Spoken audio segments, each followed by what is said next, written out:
Halo sahabat online, jangan lupa like, subscribe, dan komen ya. Kembali lagi ke channel sahabat online. Yuk kita simak hot news Erika Carolina yang lagi rame banget dengan keberaniannya mengakui hamil 9 bulannya. Pengakuan yang menggemparkan. Sore itu suasana studio YouTube Deddy Corbuzier terasa lebih tegang dari biasanya. Para kru yang biasanya tertawa-tawa kini tampak serius. Tak lama, sosok Erika Carolina muncul dengan balutan busana simpel berwarna putih, menyiratkan ketenangan yang bertolak belakang dengan gejolak batinnya. Saat lampu sorot dinyalakan dan kamera mulai merekam, Deddy membuka podcast dengan gaya khasnya. Namun kali ini, ekspresi wajahnya lebih serius. Ia tahu bahwa tamunya membawa kisah yang akan mengguncang publik.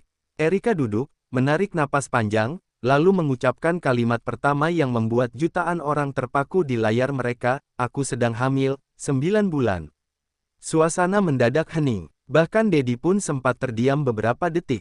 "Belum menikah?" tanya Deddy pelan, mencoba memastikan. Erika mengangguk. Tatapannya tak gentar, meski matanya terlihat berkaca-kaca. Ia tahu apa yang akan dihadapinya setelah ini. Ia mulai bercerita bahwa kehamilan ini bukan rencana. Bukan pula sesuatu yang ia banggakan, tapi juga bukan sesuatu yang ingin ia sembunyikan lagi. Terlalu lama ia menyimpan semuanya sendiri. Selama berbulan-bulan, Erika merahasiakan kehamilannya dari publik. Ia mengenakan pakaian longgar, menghindari event besar, bahkan menghapus banyak unggahan di media sosial. Namun tubuh tak bisa terus berbohong. Tekanan datang bukan hanya dari dalam diri, tapi juga dari luar. Seorang oknum yang pernah dekat dengannya mengancam akan membocorkan segala rahasia jika Erika tidak segera membuat pengakuan publik. Erika mengaku, ia sempat mengalami stres berat hingga menyebabkan pendarahan di trimester pertama.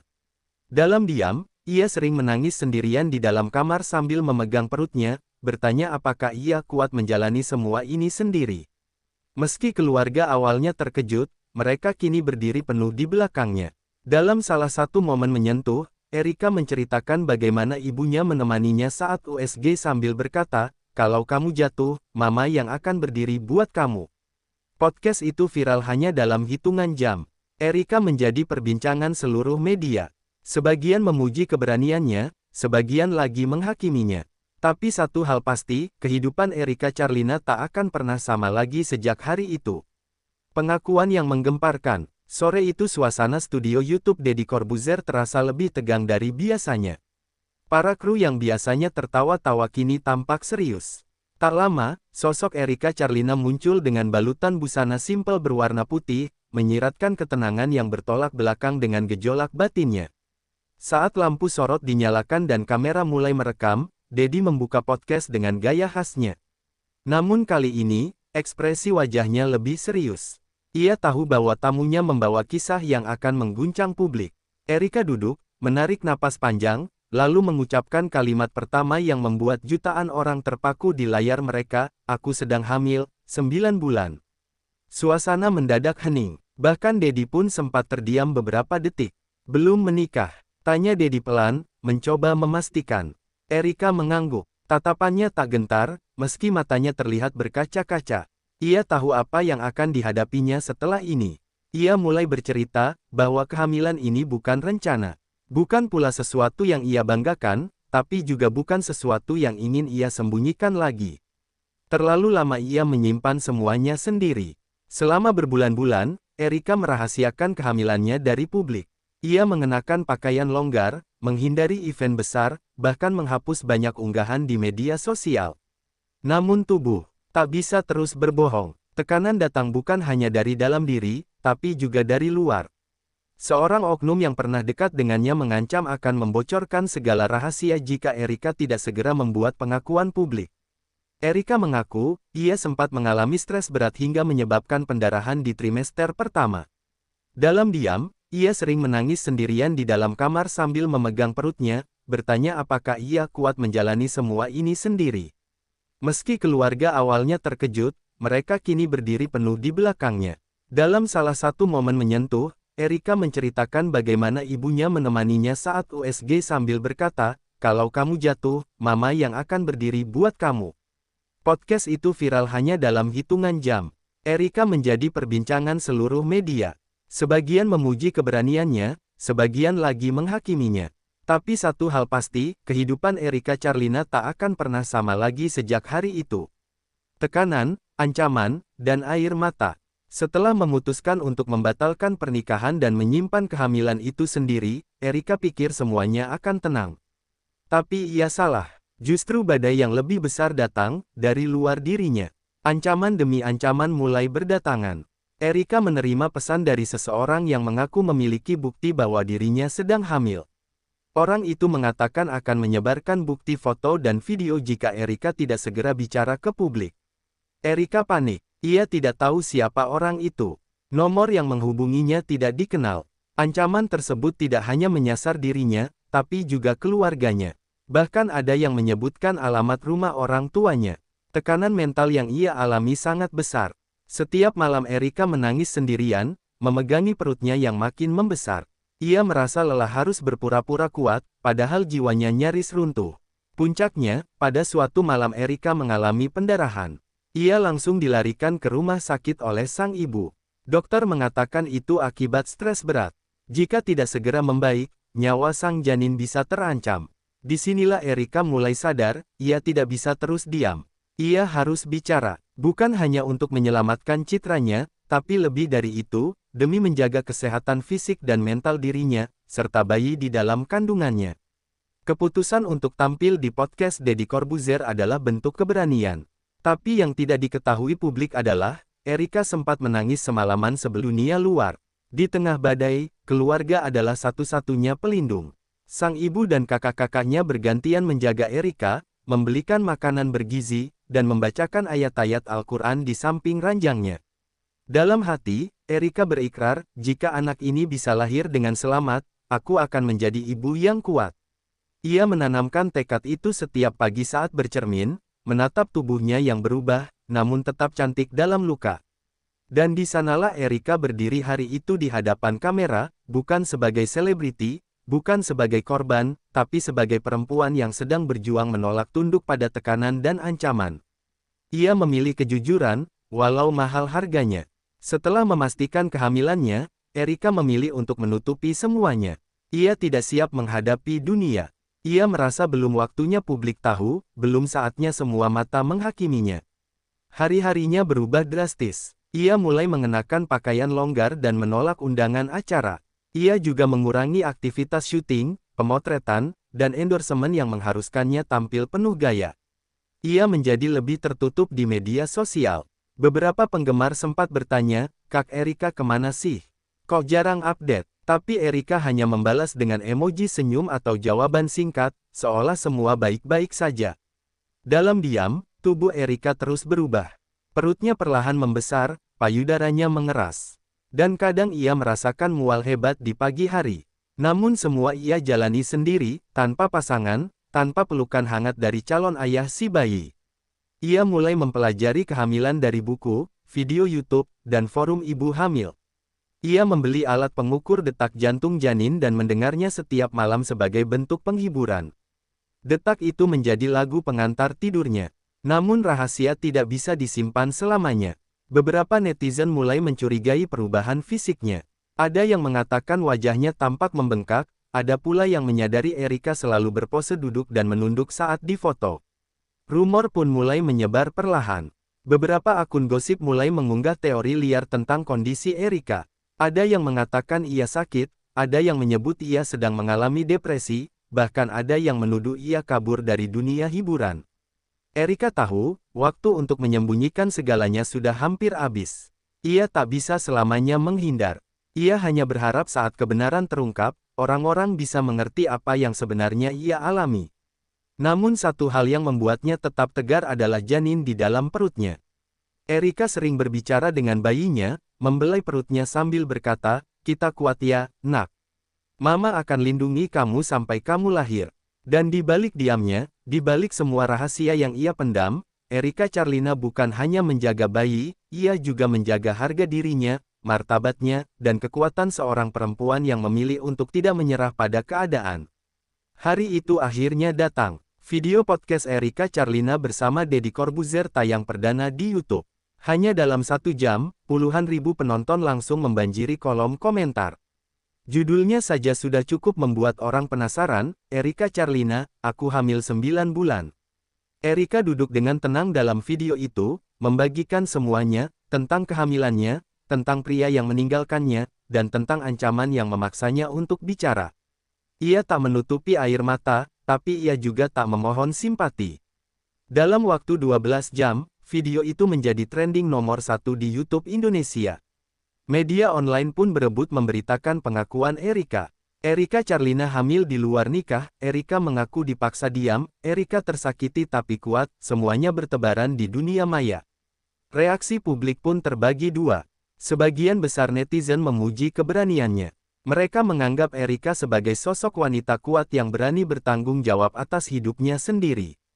Tagar-tagar respect Erika dan tagar berani jujur sempat trending di X dulu Twitter. Namun di sisi lain, gelombang cibiran pun datang. Banyak yang menyebut Erika telah merusak citra wanita, menjadi contoh buruk, bahkan ada yang berkata, hamil kok bangga. Komentar-komentar menyakitkan itu memenuhi DM dan kolom komentarnya. Erika membaca semuanya. Awalnya ia terpukul, tapi ia cepat sadar bahwa tidak semua orang akan memahami jalan hidup orang lain. Ia tidak bisa memaksa dunia untuk sepenuhnya memihak padanya. Beberapa selebriti dan influencer besar mulai memberikan dukungan terbuka. Nama-nama seperti Luna Maya, Denny Sumargo, dan Cinta Laura memposting kata-kata penyemangat untuk Erika, memujinya sebagai sosok ibu tangguh. Di tengah badai opini, Erika tetap melangkah. Ia mengunggah foto perutnya yang membesar dengan caption menyentuh, "Semua akan baik-baik saja, karena kamu akan hadir dan membawa cahaya."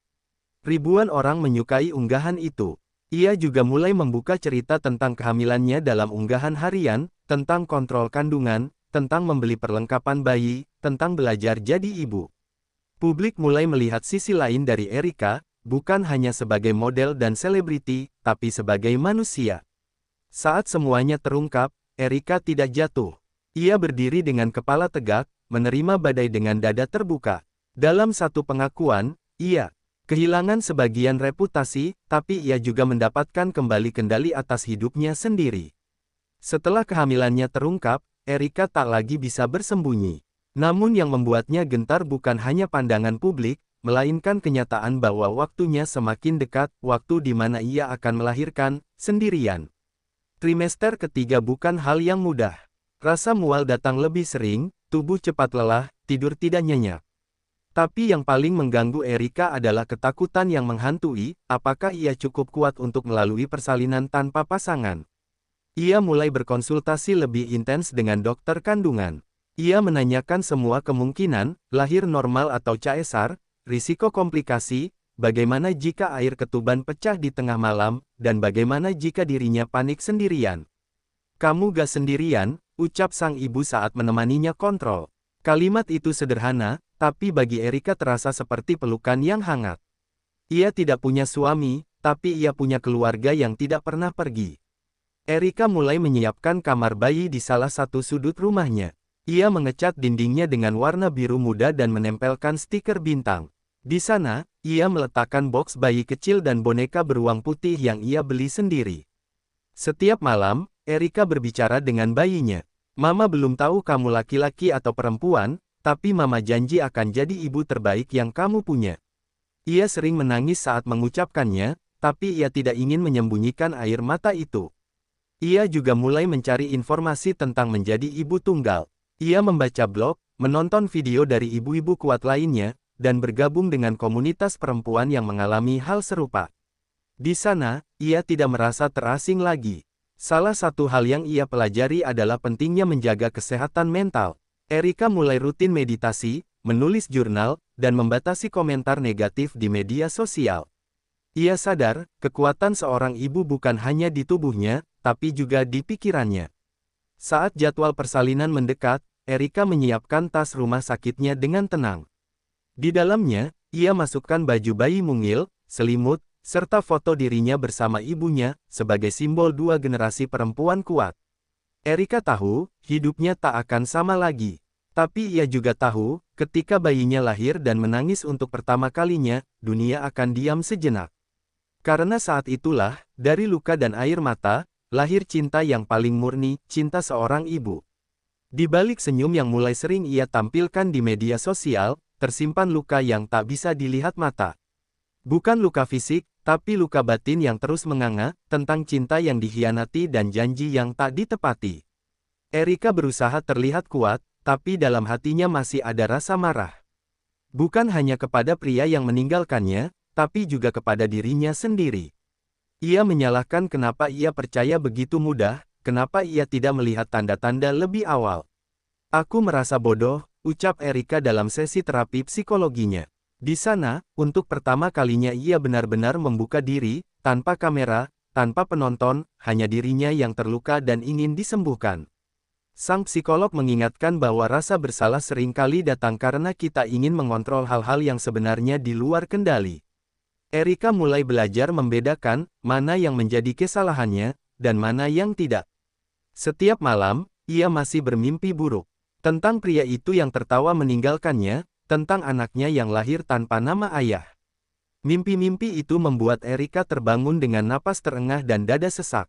Ia mencoba menulis surat untuk pria itu, bukan untuk dikirim, hanya untuk mengeluarkan semua yang tertahan. Dalam surat itu, ia mencurahkan segalanya, rasa kecewa, kemarahan, dan kerinduan yang tak lagi bisa dibalas. Tapi di balik semua rasa sakit itu, Erika mulai menemukan kekuatan baru. Ia menyadari bahwa luka ini bukan kutukan, melainkan jalan menuju pemahaman yang lebih dalam tentang siapa dirinya sebenarnya. Ia mulai memaafkan, perlahan, bukan karena pria itu layak dimaafkan, tapi karena ia ingin bebas dari beban. Erika ingin menjalani peran barunya sebagai ibu dengan hati yang lebih ringan, bukan hati yang masih terikat pada masa lalu.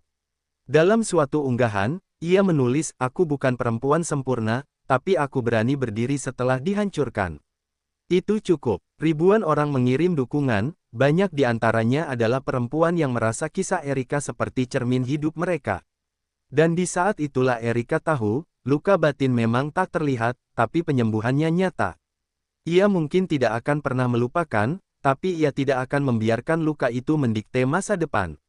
Karena kini, ada kehidupan baru yang akan memanggilnya Mama.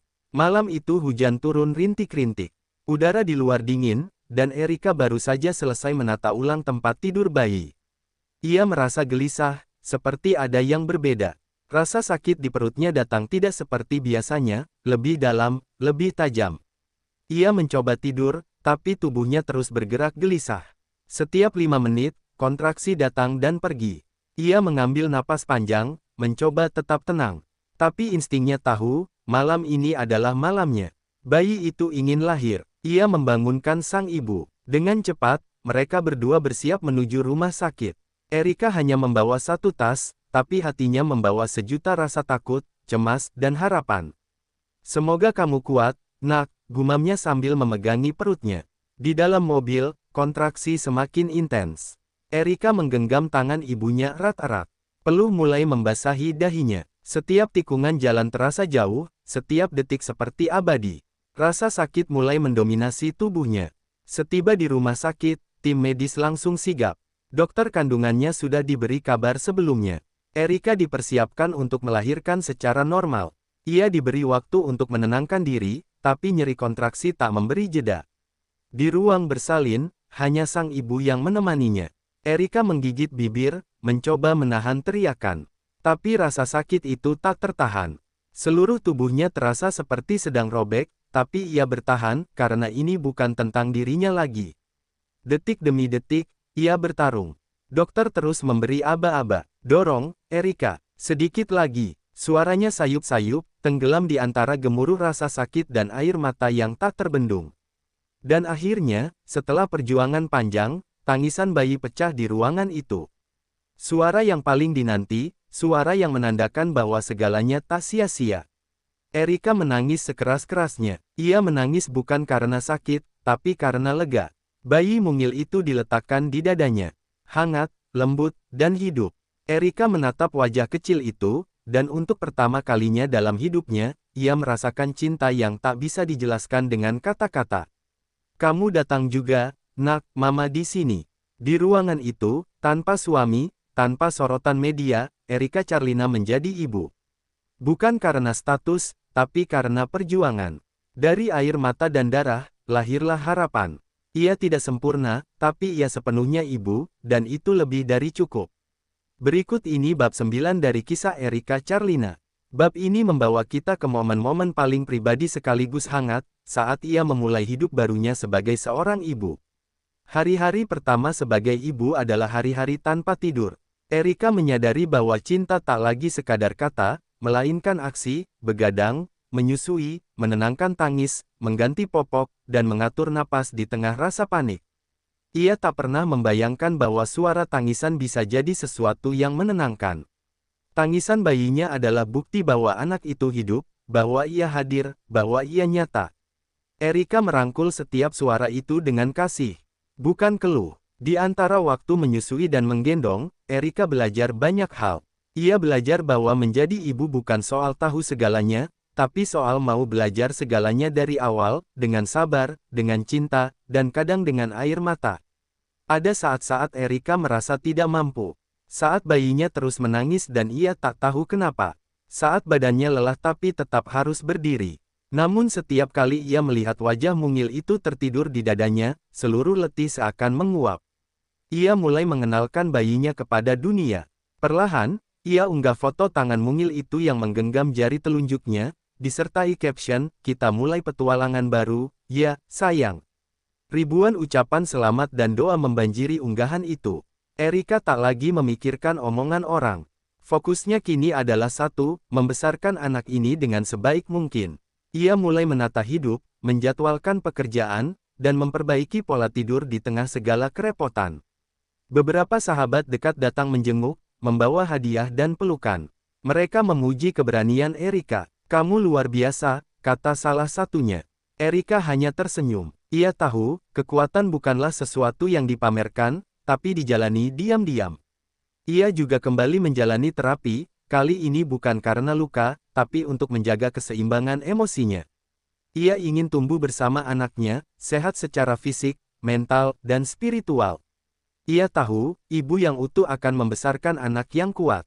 Dalam satu malam yang hening, Erika menulis di jurnalnya, "Aku tidak sempurna. Aku pernah salah, tapi aku tidak lari. Aku tetap di sini. Aku bertahan. Dan dari rahimku, lahirlah seseorang yang akan membuat dunia jadi lebih berarti." Dunia Erika kini tidak lagi tentang panggung dan kamera. Dunia itu kini bernama Ibu, dan di dalamnya ada segala makna hidup. Ia telah kehilangan banyak hal, tapi ia juga telah menemukan sesuatu yang jauh lebih besar, arti menjadi rumah bagi seseorang yang baru memulai hidup. Berikut ini adalah bab 10, bab terakhir dari kisah penuh perjuangan Erika Carlina. Bab ini adalah penutup yang menyatukan luka, cinta, dan harapan yang baru. Waktu berlalu, luka yang dulu terasa begitu dalam kini mulai memudar. Bukan hilang, tapi berubah bentuk, dari luka menjadi pelajaran, dari air mata menjadi kekuatan. Erika Carlina kini bukan hanya seorang figur publik. Ia adalah seorang ibu. Ia mulai perlahan kembali ke dunia hiburan, tapi kali ini dengan batasan yang ia buat sendiri. Ia memilih proyek yang memungkinkan ia tetap dekat dengan anaknya. Prioritas hidupnya sudah berubah, karir tak lagi di atas segalanya. Banyak tawaran wawancara datang, tapi Erika selektif. Ia hanya mau tampil jika narasinya tidak menjual kesedihannya, melainkan kekuatan dan keberaniannya. "Aku bukan korban, aku penyintas," ujarnya dalam salah satu wawancara televisi. Anak yang dulu tumbuh dalam rahasia, kini menjadi pusat cahaya dalam hidup Erika. Ia menamainya dengan nama yang bermakna, terang, sebagai simbol harapan yang datang setelah badai gelap yang panjang. Erika mulai menulis buku, sebuah memoir yang menceritakan kisah sebenarnya, tanpa sensor, tanpa dramatisasi. Ia ingin kisahnya menjadi pelita bagi perempuan lain yang sedang terpuruk, agar tahu bahwa mereka tidak sendirian. Ia juga bergabung dalam beberapa gerakan advokasi perempuan. Ia berbicara tentang pentingnya kesehatan mental, pentingnya dukungan terhadap ibu tunggal, dan betapa kuatnya perempuan jika diberi ruang untuk memilih hidupnya sendiri. Pria yang dulu meninggalkannya tak pernah kembali. Dan Erika tidak lagi menunggu. Ia tidak menyesal, karena dari pengkhianatan itu ia belajar mengenali nilai dirinya. Ia tak lagi butuh validasi dari cinta yang tak utuh. Dalam satu unggahan video, Erika berkata, "Kalau kamu sedang hancur, jangan buru-buru cari penolong. Lihat dulu ke dalam." Kadang, penolong itu adalah dirimu sendiri yang sudah capek tapi masih mau bangkit. Unggahan itu viral. Erika kini bahagia, bukan karena hidupnya sempurna, tapi karena ia menerima segalanya dengan lapang dada. Ia tahu luka tak selalu perlu dihapus. Kadang luka hanya perlu diberi ruang untuk menjadi bagian dari cerita besar yang indah. Dan di akhir perjalanan ini, Erika tak ingin disebut hebat. Ia hanya ingin dikenang sebagai perempuan yang tidak menyerah. Karena dari rahimnya, dari air matanya, dari keberaniannya, lahirlah bukan hanya seorang anak, tapi juga dirinya yang baru. Versi terbaik dari Erika Carlina.